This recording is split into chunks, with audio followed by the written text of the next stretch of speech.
I'll be reading Psalm 25, 1 through 5. In you, Lord my God, I put my trust.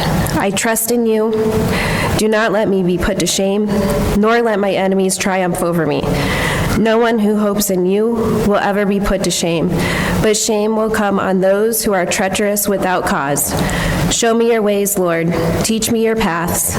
Guide me in your truth and teach me, for you are God, my Savior, and my hope is in you all day long. Today I'm gonna more just kind of talk. Moses. I want to talk about Moses. Whenever I think of Moses, what do you picture? Me personally, I always picture this. I picture a guy with a massive, long, gray beard, and his staff. Usually, obviously, this is the parting the Red Sea. But then there's also here, and this is a little embarrassing, but that's Moses too. That was my dog growing up. You see, cut my face off, but it's pretty much the same exact picture that looks like when I'm my military picture that is up here. It's like 10-year difference, but it's still the same. Look like I'm a baby. That's my Moses, and that's so whenever I think of Moses, because we found him. We found him out in the wilderness, and so we had him home forever. I think the last person to actually see him technically was Grandpa. So, yeah. And there's another one of Moses, right? The Ten Commandments. And that's really my slides for today. Right? So we're going to try to go through just about the entire Old Testament, talking about Moses, because man, when I think of Moses, I'm like, this guy he's a powerhouse in the whole Christian faith, right? He's a guy that led Israelites to freedom from Egypt, right? I think of him as one of those, the super heavyweights, the guys that no one can hold up to.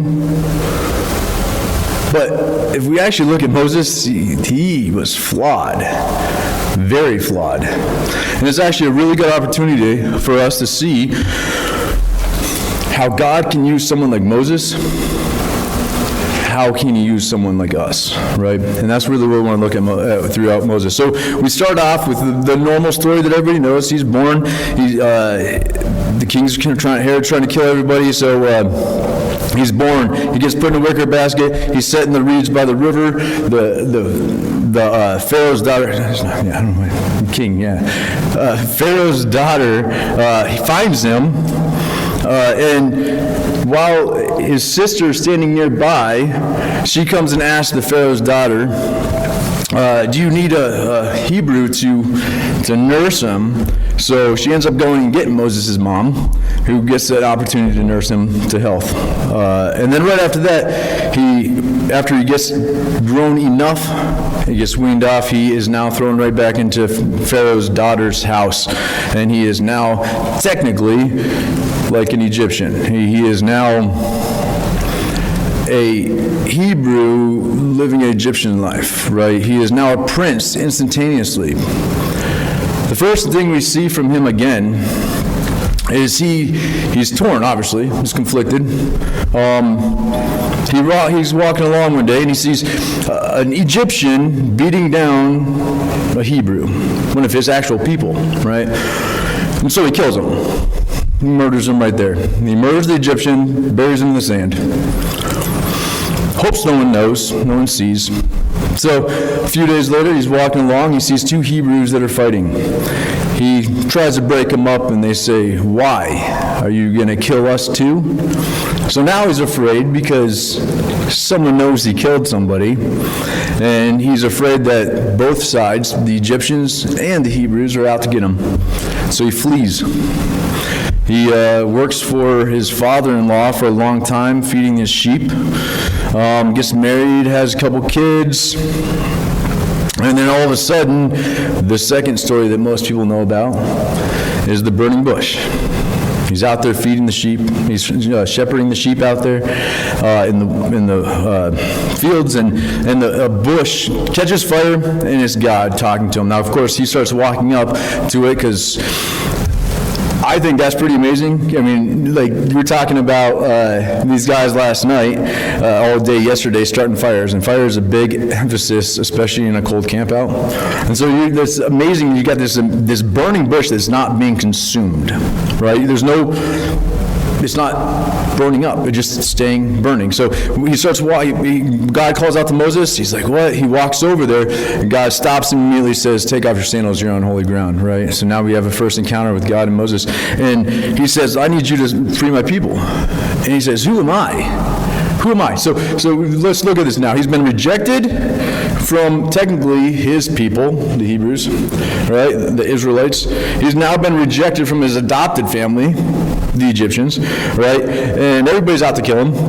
He's hiding, and he's like, who am I to go save your people? Literally, he says, who am I? And so he says, well, with me, you're everything. He goes back and forth with God, back and forth, struggling, fighting with God, saying, that's not me. What if they don't believe me? Who am I supposed to say sent me? I am sent you. That's all you have to say. Well, but if they still don't believe me, what's that in your hand? A staff. Throw it on the ground, right? He turns into a serpent. Use this miracle to show that God is with you. And then he's terrified. Actually, that's a pretty funny thing, too. Moses gets so terrified from this snake, he runs and hides. And God's like, pick it up by his tail, and he becomes a staff again. Well, what if they still don't believe me? Oh, okay, put your hand inside your cloak. Puts it in, comes out, leprosy. Puts it back in, healed. Use that sign then. So he's going back and forth. God's like, listen, I got this, right? You just got to be my voice. But he's like, but I'm not a very vocal person. I don't know how to talk. I don't talk well. Well, then have your brother Aaron go with you, and he will be the voice for you, but you're still going to go do what I say. So you look at this guy who's, I see him as originally this powerhouse, this guy that's talking straight with God. He's the guy that has the law. He gets the Ten Commandments right. This powerhouse guy, and he is, for one, in the beginning ashamed of who he is. He's a coward. He doesn't think he's good enough. It's a whole other side of Moses that you don't really see, right? Anyways, where am I going? So finally, he finally goes out there and he does this back and forth with Pharaoh, right? Now we go into the next phase with the plagues. Amazingly, God says, I will make you like as a god to Pharaoh. He puts him on this level. He doesn't think he's anybody. He's ashamed of who he is. He thinks he's weak. He doesn't see himself as a good speaker. And yet God says, I will put you as a god over Pharaoh. He will listen to you. Now, there's a whole bunch of hardening of hearts and this and that throughout it. And that's all used for God to show his glory.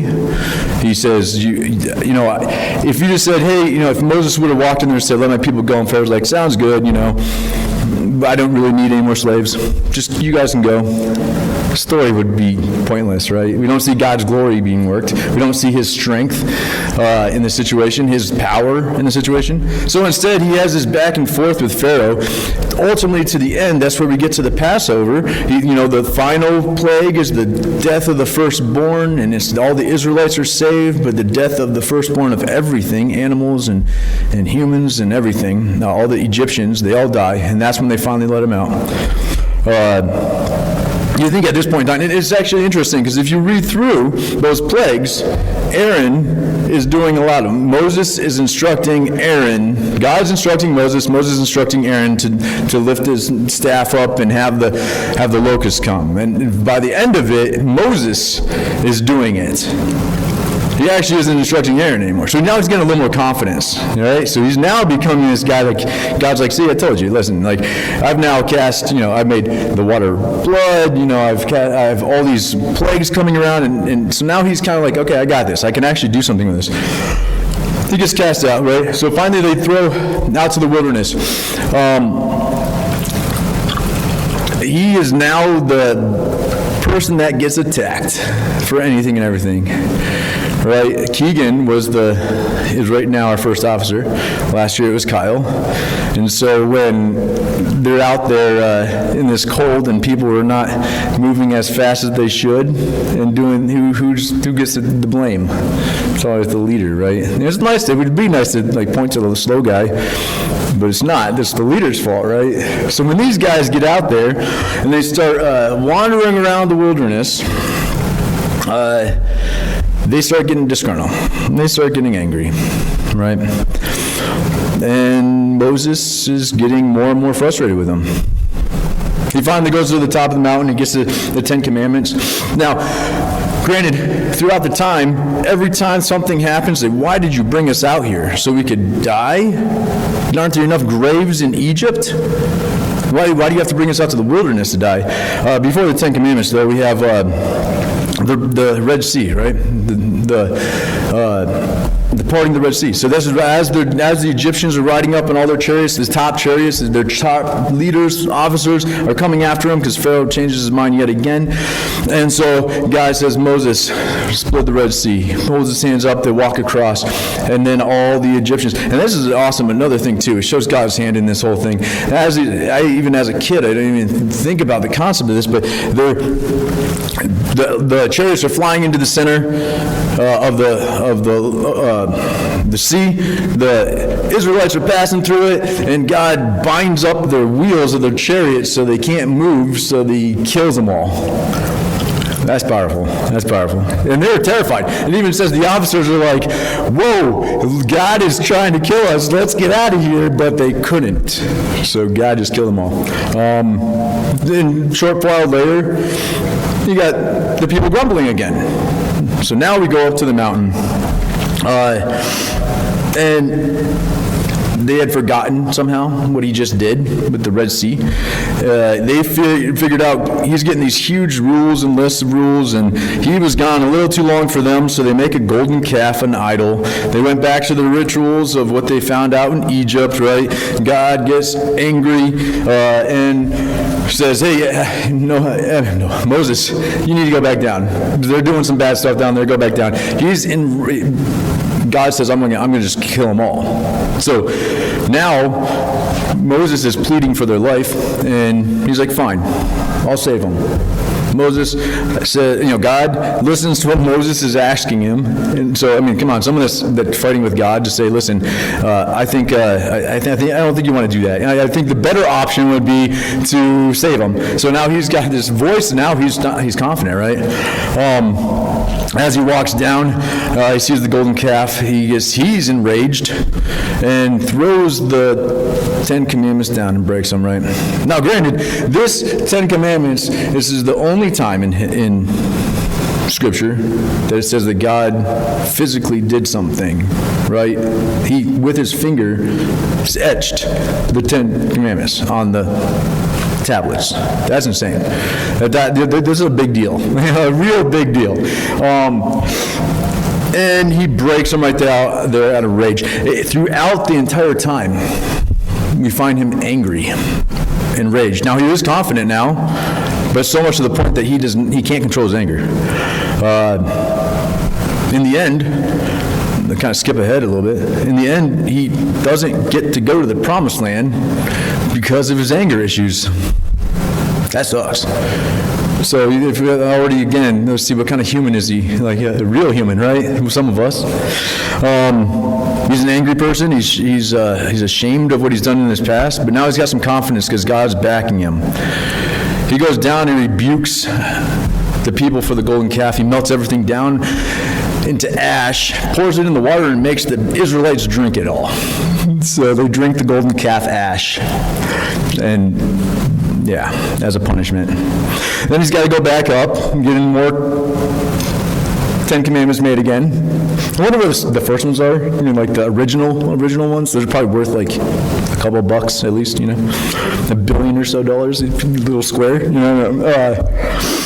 That's just amazing. So God is being tolerant of them. He makes another 10 Commandments and 2 more tablets. Moses goes back down. And yet they keep on belittling Moses, putting him down. There's a really good part where his sister-in-law, Miriam, she's talking just garbage on Moses. They're in the tent of meeting. Moses, Aaron, his brother, who was there with them during the plagues, right? And his wife, Miriam, are in the tent, and God calls out and says, "You three come out." Comes down with the cloud. They're terrified. And God does another reassurance. He says, let me tell you what, I talk to prophets, right? I talk to them in dreams. I talk to them in visions. Moses, I talk to him face to face. You want to talk about somebody? You want to talk down on somebody? Not Moses. Moses is my guy. So in the end, he punishes her. He gives her leprosy. Shoots her outside the village for 7 days. She gets a spanking. No one leaves. We don't continue the wilderness hike for the 7 days until she's healed. She gets to then come back in the tent, and everybody moves on again. That's powerful. If God ever came down and told somebody that was talking crap about me, listen, don't talk him. I'm going to smite you right now. Okay, I'll be like, man, I'm awesome. Moses wasn't, though. He was actually being super humble throughout this whole period of time. We have this shameful guy in the beginning that's now growing, getting confidence. He's actually relying on God, and now he's got God to back him. How can you go wrong? But he does. He still gets sick of the people's whining. Like I said, the final thing he says, God says, they're crying about the food, and so God sends down serpents, and they bite them, and then Moses has to make a staff, the caduceus, right? That's what the caduceus is. What we use for our medical patch, right? A medical signal, whatever symbol. Is because of that, and so they all have to look at it and they get healed. But then and after that, now they're grumbling about the water again. So he's already given water to them from a rock before, but now God says, "I want you to speak to this rock." Moses is so angry, and Aaron too, that he calls the people in front of him, and he strikes the rock twice. Instead of telling it to bring forth water, he strikes it with his staff, and God says, "You went against me. You didn't obey me. I said to speak to it. You struck it with your anger. You will not go to the promised land." Wow. Walking for 40 years, right? And you're going to come, and I want you to sit on this mountain right in front of the promised land. You're going to watch everybody go in. That sucks. But he had joy. We see a different guy who now, at the end of it, he fulfilled his task that God called him to do, and he was joyful that he brought them there, right? Aaron instantly dies because of his anger. Moses at least has an opportunity to see him go in and do the progression of the leadership. And for me, I think, man, if God can use Moses, even making mistakes all the way to his deathbed, how can he use me? I look back in my days of not the best choice of things I've done, right? I look at the military. One of the biggest things that I've always done, and I always like to use my own examples, but I'm going to try. It's been a few sermons that I haven't cried, so I'm going to try not to. I look at, before I decided to make it down this path of ministry, which we all are part of ministry anyways, but before I decided to make it as a more full-time career, I was at a point that said, who am I? Same thing Moses said. Throwing names around. Same exact thing Moses says. Who am I? I've done all these evil things in my life. I've done things that I'm not proud of. Things that I don't even know if, that Ten Commandment stuff, I failed most of them, right? Who many of us probably have. Who am I that he can use me? So I actually kind of gave up on life. I talked about it a long time back. I've had done my testimony multiple times. I got to a point where I said life's not worth living because who am I? I can't be used. That was an eye-opening moment for me. And that's when I said, God can use me. And I decided to actually relinquish my pride and allow him to use me in whatever way he possibly could. And it's not been easy along the way. I've made mistakes, still do, daily, right? Just like Moses. Like, man, our paths are very similar. I'm like, but I wish I was as powerful as Moses, right? The thing that's awesome to me is the next time we see Moses, he's obviously passed away. The next time we see Moses, he is the transfiguration. If anybody remembers what the transfiguration is, it is a point in time when Peter, James, and John, and Jesus go up on top of the mountain, and all of a sudden, there's two other guys up there, Elijah and Moses. And then all of a sudden, they're like, hey, let us make tents for you guys out of honor. And God, a loud thunderous voice, and the cloud comes and says, this is my son, with him I am well pleased. And the transformation of the law of Moses, the prophets of Elijah, is now saying, this is my son, listen to him. Imagine that. This guy that didn't even get an opportunity to go into the promised land, right, because he was raged. He raged out, little Hulk style. I mean, come on, the people they've been saving their lives the entire time, and they're still complaining. Yeah, I don't know if I'd be able to hold back and not rage out too, but I'm surprised it took him so long. But and so he's no longer to go, and even better than that, he gets confirmation. He gets to sit right next to God as he passes on the law to Jesus. That's powerful. I mean, this guy is a legacy. Anyways, so I guess my thing is, in closing, what's holding us back? What's holding each of you back? What's preventing us from stepping forward even more, faster, stronger, determined? Is there something that you should be doing? Is there something that maybe you're asked, you feel like God's tugging on your heart to do, and you just don't think you're equipped enough? I know there's lots of times that I do that. I constantly, like, oh man, or even something simple as, oh man, I feel like I should call that person, but then life gets in the way. I get busy. I got other stuff, and why do I need to call them anyways? The Trail Life guys just came back. We'll have to have you guys come. Hey, guys, afterwards, you guys come in here in about 5 minutes. I'll call you guys out. Anyways, it'd be awesome. We can now give them a little clap in person. Anyways, I'm sorry, last thing. I should have called that person. And because maybe there was something they needed to hear that day. But who am I, right? But why? Why did I hold myself back? Why did I not listen and just full force drive right straight into the phone and call someone? How many times do we think about that? Or I don't know, a struggle, like I see someone that can't pay their bill at the grocery store, and I'm like, oh, I don't know, let me count my money here. Or just throw it out there because he's calling you to do it, right? It's hard, it's a challenge, but I strongly encourage you this week, please step out, step in faith. Moses got drug out. He didn't even step out. It took him like forever for God to pull him out. He's like kicking and screaming, going to Pharaoh. And yet God uses him, and he is one of the most legacy-built person there is. But what? It's not about him. It was about God, right?